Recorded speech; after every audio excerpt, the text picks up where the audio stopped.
Ste tudi vi v fazi pobiranja letošnjih plodov? Jesen je naravni ritem, ki nas vabi, da pogledamo nazaj. Kaj smo ustvarjali, preobražali in morda tudi kaj spustili.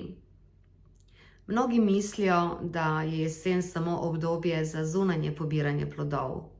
Ampak jesen je tudi čas notranje žetve, čas tišine in potrpežljivosti, ko opazujemo proces dozorevanja in dovolimo, da vse, kar smo se do zdaj naučili in ustvarili, preide v modrost in hvaležnost.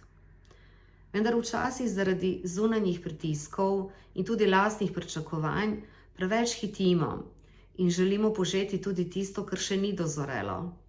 In prav v tem je lepota jeseni, da nas spomni, da če do zdaj nismo tega ozavestili, je zdaj ok, da se ustavimo in pogledamo, kaj pravzaprav sejemo v svojih mislih, občutkih, dejanjih, ustvarjanju in tudi prepoznamo, kar ni dozorelo, a nas je vseeno nekaj naučilo.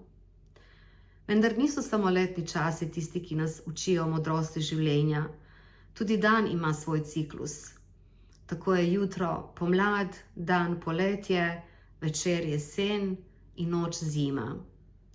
Usklajevanje z naravnimi ritmi nam pomaga, da se tudi bolje sami s sabo usklajujemo in svojim notranjim tokom.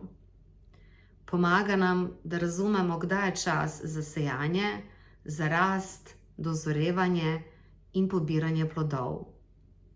Včasih pobiranje plodov od nas zahteva več zunanjega delovanja. Včasih je pa to prostor tišine.